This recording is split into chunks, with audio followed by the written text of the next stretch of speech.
Welcome and thank you for tuning in to this particular broadcast of Good News from the Philippines.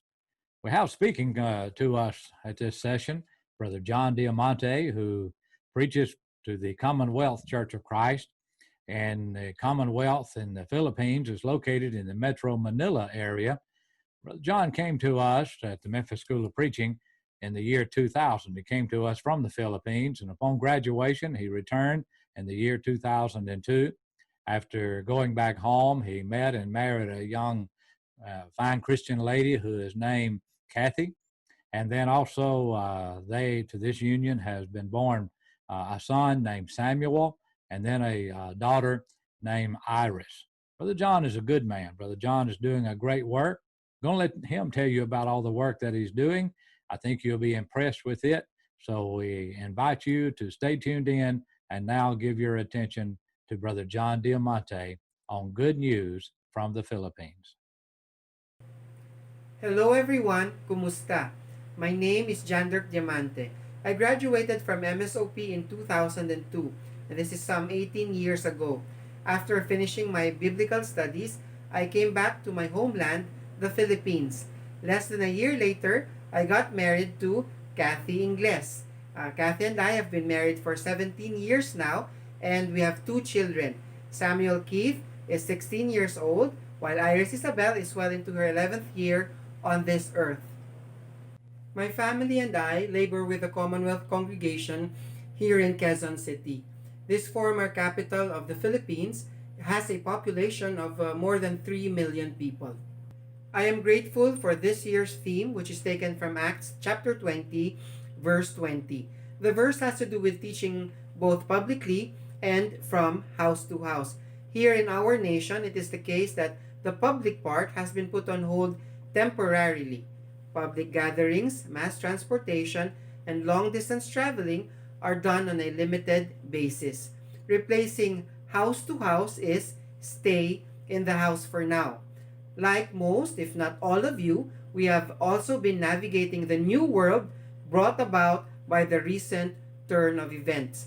However, teaching and preaching the good news continues to be done publicly via the online platform, as can be seen in these pictures, and through face-to-face small crowd gatherings, so that, in effect, each house is still able to hear the soul-saving gospel. Allow me to share with you a bit of good news from the Philippines, how the door of faith has been opened to those who live on this side of the world. We will be looking at 6 points. Number 1, presenting the Philippines in a nutshell. Number 2, pioneering the Commonwealth efforts. Number 3, performing various congregational activities. Number 4, pursuing various personal endeavors. Number 5, plotting the other congregations in the Philippines. And finally, number 6, praying for the completion of our 3-story building. Number 1, presenting the Philippines in a nutshell. Some of you may be wondering where the Philippines is. It is actually located west of the Pacific Ocean. By plane, it is less than 24 hours to Memphis. An archipelago, the Philippines is composed of 7,641 islands. We were under Spain for 333 years, under Japan for 3 years, and under the United States for 48 years. We are a third world country with a population of around 108 million, and this makes the Philippines the 12th most populous country in the world. The capital is Manila City. Adjacent to Manila are 15 cities and 1 municipality located side by side, and these make up what is called Metro Manila. Quezon City, where we live, used to be the capital of the nation. It is adjacent to the city of Manila, and it is the largest city in terms of land size and population. In terms of religion, 80% of the citizens identify as Roman Catholic, 10% identify as Protestants, born-again Adventists, and so on. More than 5% is Muslim. A small percentage practice Buddhism and animism. Though quite small compared to other faiths, the churches of Christ are scattered all over the islands. There are more than 150 languages spoken in the Philippines. Of these, 8 are spoken by the vast majority. Basic English is understood by most and is widely spoken by many. This piece of information should be helpful to missionaries who may consider doing mission work in this part of the globe. Filipinos speak at least 2 languages, but many are multilingual. Yes, there is opportunity to preach the gospel in this side of the globe. Number 2, pioneering the Commonwealth efforts. Deciding to get involved in pioneering work in Quezon City just over a year after graduating from MSOP got us very excited. Quezon City, with a 2 million population back in 2004, comprised 20% of the 12 million strong Metro Manila. We looked forward to the fact that the gospel was going to be taught and preached in this section of the metro. I also got much encouragement from Acts chapter 18, verse 10, where the Lord spoke to Paul in the night by a vision and said, "Be not afraid, but speak and hold not thy peace, for I am with thee, for I have much people in this city." I am glad that I had the full support of my then new bride. She heartily agreed to scale down on her work as an animal doctor in a small clinic. This allowed us to give full attention to what would be the Commonwealth efforts. On the first Sunday of February 2004, we worshipped where we lived, my wife's parents' place, since my in-laws lived abroad. We were joined by my wife's Christian grandmother, Bertha, who was visiting with us at the time. With us was Grandma Bertha's caregiver. Also with us was our carpenter friend who helped us fix what would be the rented place along Commonwealth Avenue. By the way, the avenue is the widest in the Philippines. A week later, my Baptist aunt and cousin worshipped with us when we met in the 430 square foot room which we rented. In the weeks and months that went by, we had a baptistry made. This doubled as a table that was used for what would become our weekly fellowship lunches. We put up the curtains made by a deaf sister from another congregation. We started seeing visitors attending services with us, and a handful of them were members of the church who came to find work in the metro. However, they did not know where to worship. Now they did. We had our first baptism when Mai obeyed the gospel. If you notice, our small rented room on the 4th floor of the building is directly across a large Roman Catholic cathedral along Commonwealth Avenue. The Lord blessed our efforts, and more than 2 years later, we transferred to the basement portion of the building. Here are group pictures during our stay there. This picture was taken on the last day of our stay in the rented place. In June 2012, the lot with a small house adjacent to my in-laws' main house was made available for the church's use. The location is less than a couple of miles from the rented place. We transferred there so we could save on rental costs. With the kindness of Sister Grace Rowland of Union Church of Christ in Mississippi, my wife and I were able to purchase that lot from her parents at a discounted price. Thereupon, the congregation made plans to construct a permanent building which, when built, would see Commonwealth using it for many, many years. As you can see, the chapel used a portion of our in-laws' porch, hence the L-shaped setup. Boards had to be put up on Saturdays and dismantled on Sunday nights. Here are some pictures that have been taken through the years. We usually get to have such pictures taken whenever foreign missionaries visit with us.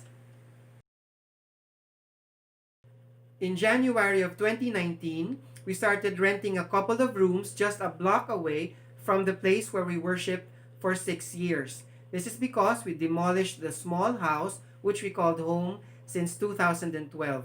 However, we will be going back to this place when hopefully a 3-story building with a roof deck will have been built. In the meantime, we will be able to use the facilities of this nearby place. Here are some pictures of our move to the rented place.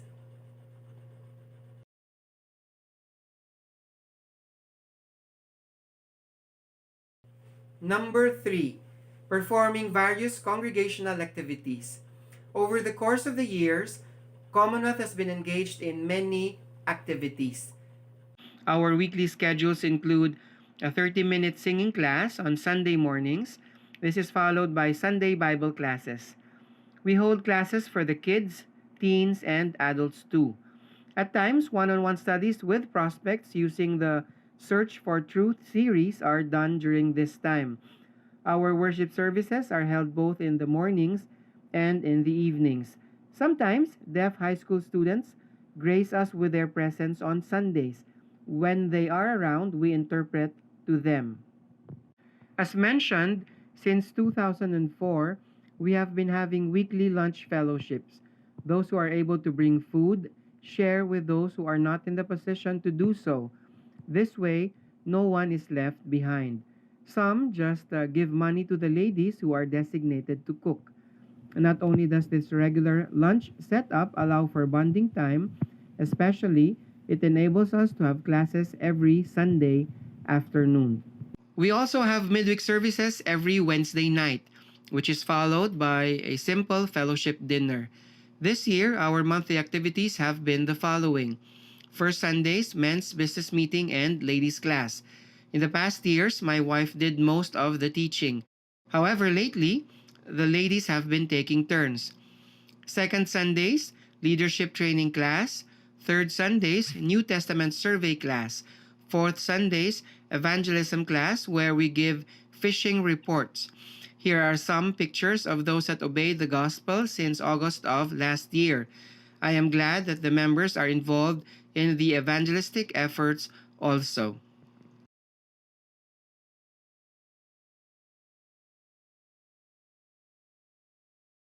Whenever there's a fifth Sunday, we hold youth and kids class. Recently, we had them do outlining exercises.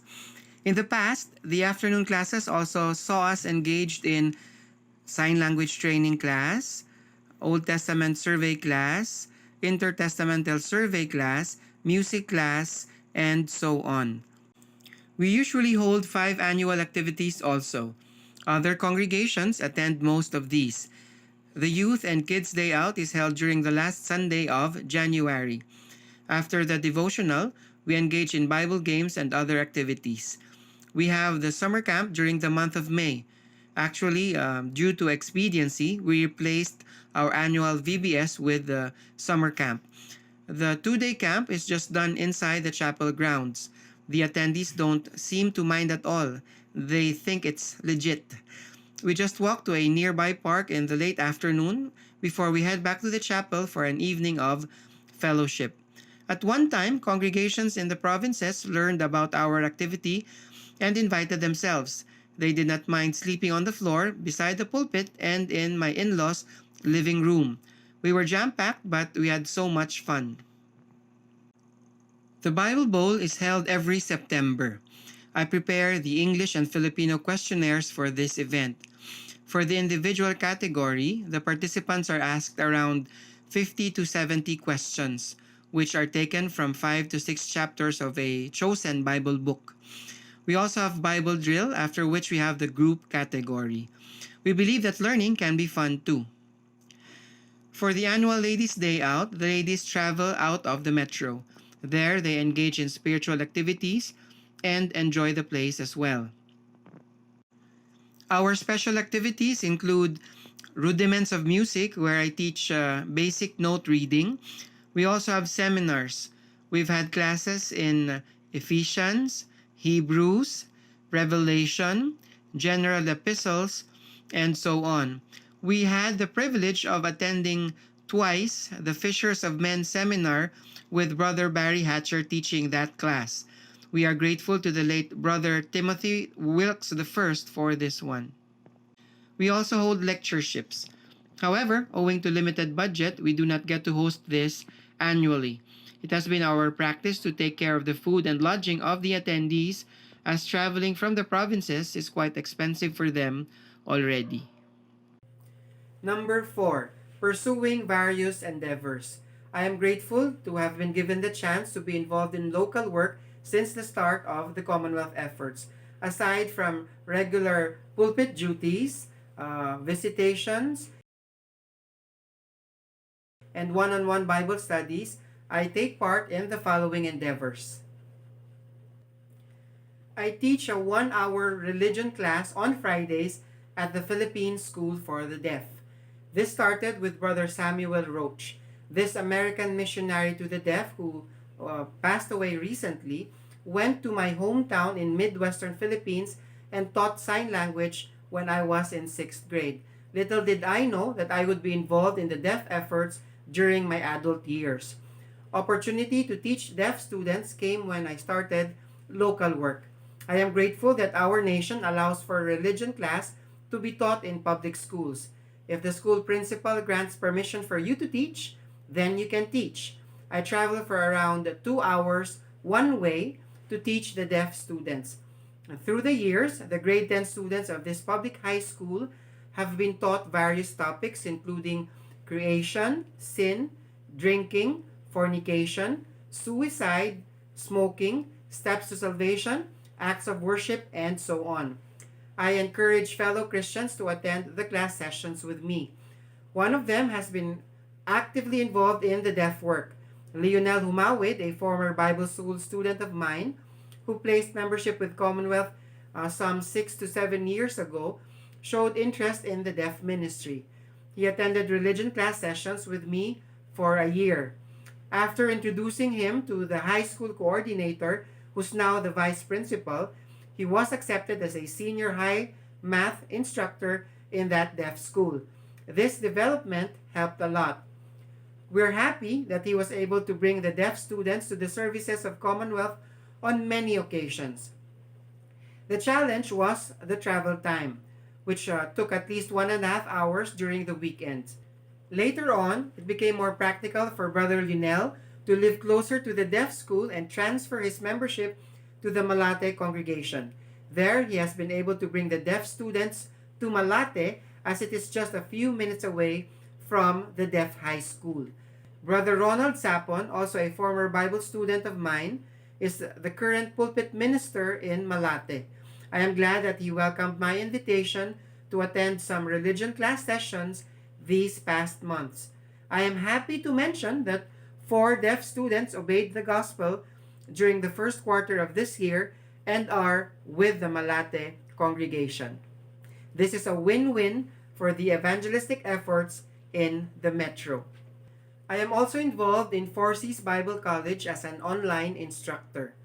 I taught in a local Bible school for some 6 years, from 2002 to 2008.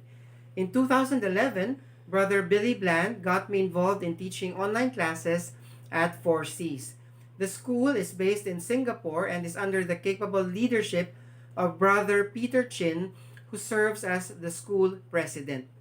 I am truly grateful for the opportunity to teach the Bible students who come from different parts of the world. Here are pictures of my students last term. I've also embarked on doing a homework series from the book of Matthew. The questionnaires that I make and send out are prepared in both English and Filipino. I usually use up 8 to 10 hours for each chapter.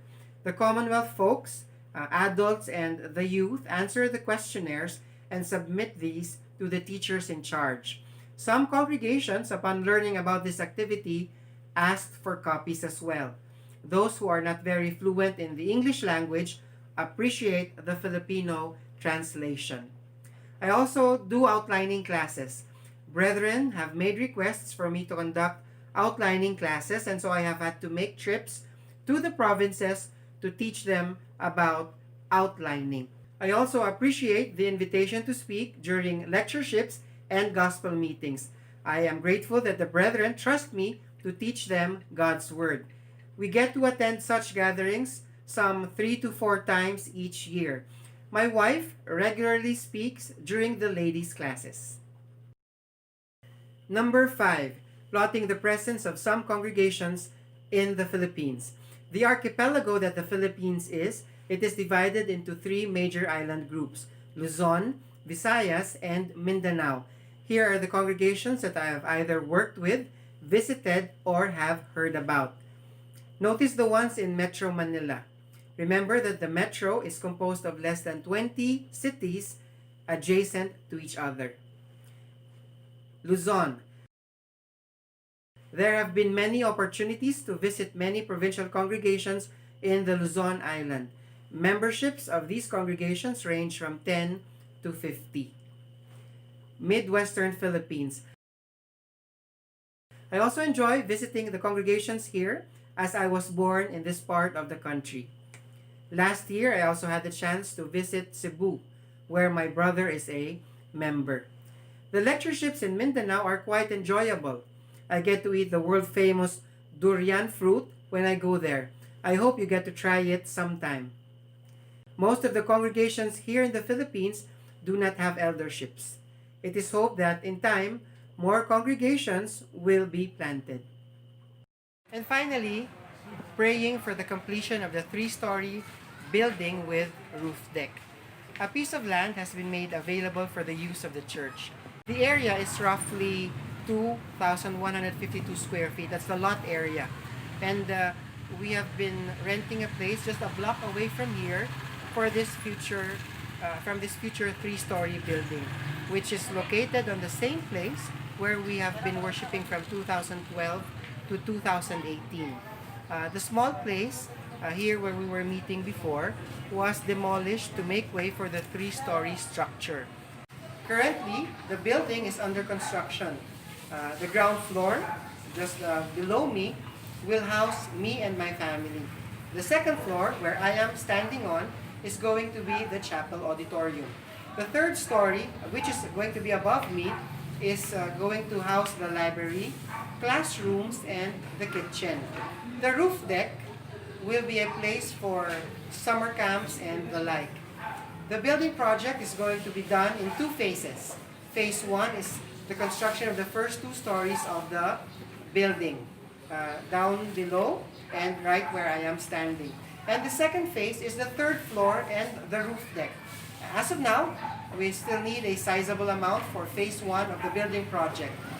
We covet your prayers as we try to raise the needed funds for the first phase so that in the not so distant future, we can move forward to the second phase of the building project. Should you in any way be able to assist us, that would also be very much appreciated. This year's global situation reminds me of the present distress mentioned by the Apostle Paul. 1 Corinthians chapter 7, verse 26.